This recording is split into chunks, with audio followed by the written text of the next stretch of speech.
Hi, my name is Alexandra Jabouri, and the purpose of my video today is to teach a grade 12 advanced functions concept. So, let's look at the question. For what values of n will the reflection in the function y equals x to the exponent n in the x-axis be the same as its reflection in the y-axis? For what values of n will the reflections be different? Explain your reasoning. Okay, so let's look at the key elements of this question. Okay, we're going to be looking at the function y equals x to the exponent n, which is a power function. Okay, we're looking for different values of n and whether the reflections in the x and y axis are the same or different. Alright, so let me just explain power functions. So when there's an exponent, it's a power function. There's odd degree and there's even degrees. So an odd degree power function is when n is an odd number, as we see here. And even degree power functions is when n is an even number. Alright, so here's the plan to solve this question. We're going to compare the graphs of the function y equals x to the exponent n and see if the reflections in the x and y axis are the same or different, while also looking for patterns within the values of n. Okay, another way we're going to solve this is algebraically, using the Unit 1 concept of even and odd symmetry. So, looking at the questions again, for what values of n will the reflection of the function y equals x to the exponent n in the x-axis be the same as its reflection in the y-axis? Explain your reasoning. Second part, for what values of n will the reflections be different? Explain your reasoning. Okay, so quickly I'm going to explain the concept of even and odd symmetry. Basically, with even symmetry, the function is symmetric about the y-axis. Algebraically, it looks like f of negative x equals f of x. A function that has odd symmetry is a function that has rotational symmetry about the origin, right? Here's the origin. And algebraically, that looks like f of negative x is equal to negative f of x. Okay, so let's start by plugging in some odd integers and looking at their graph. Okay, so let's look at only y equals x to the power of 3.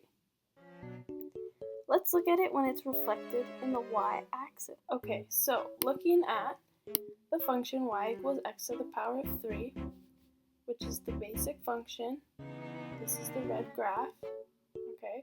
When we reflect it in the x-axis, it's going to be y equals negative x to the power of 3, which we see here is the blue graph. When we reflect it in the y-axis, it's going to look like this. Y equals bracket negative x bracket to the power of 3, and this is the green graph. So let's look at the blue, at the green. These graphs seem to be the same. Let this not be our only example. Let's look at y equals x to the power of 5. So looking at the orange graph, that is the reflection in the x-axis, and looking at the reflection in the y-axis, the purple function here, looks like they're both the same. So yeah, we just gotta see algebraically if this is true.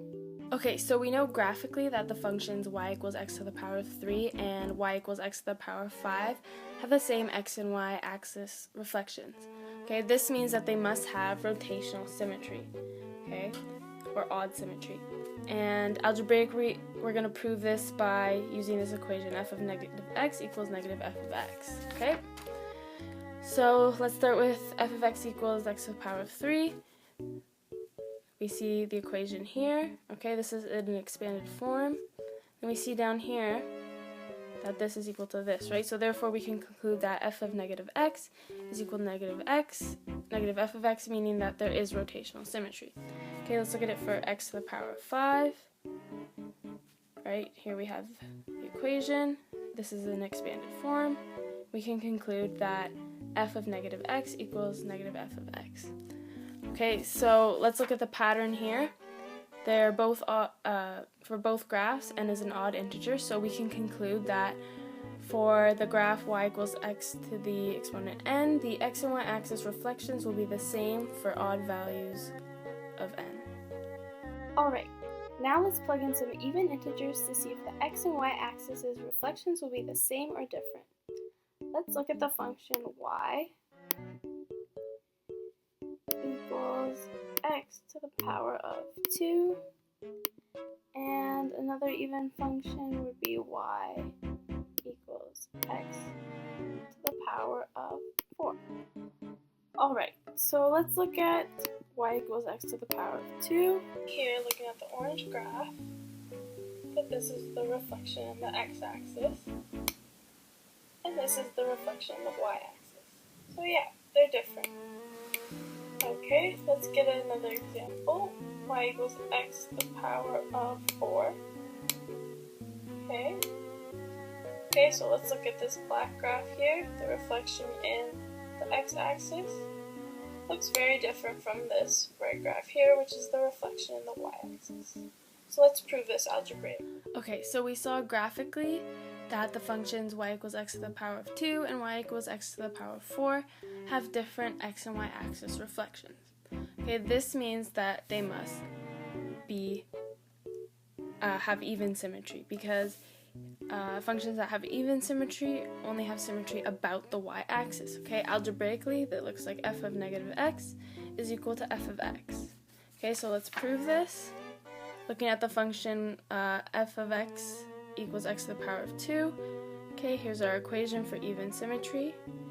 There, negative x to the power of 2, expanded form.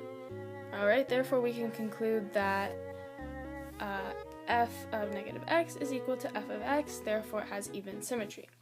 Okay, let's look at x to the power of 4. We see that there's the equation for even symmetry, negative x to the power of 4 in expanded form, and x to the power of 4, therefore f of negative x equals f of x. So looking at this pattern, okay, we see that both values of n are even, therefore we can conclude that for y equals x to the exponent n, the x and y axis reflections will be different for each value, even value of n. Okay?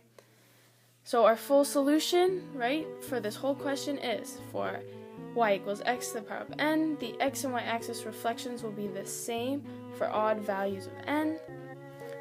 For the same graph, the x and y axis reflections will be different for even values of n.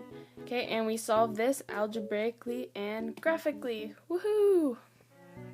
So a career where you would solve this type of problem would be a statistician.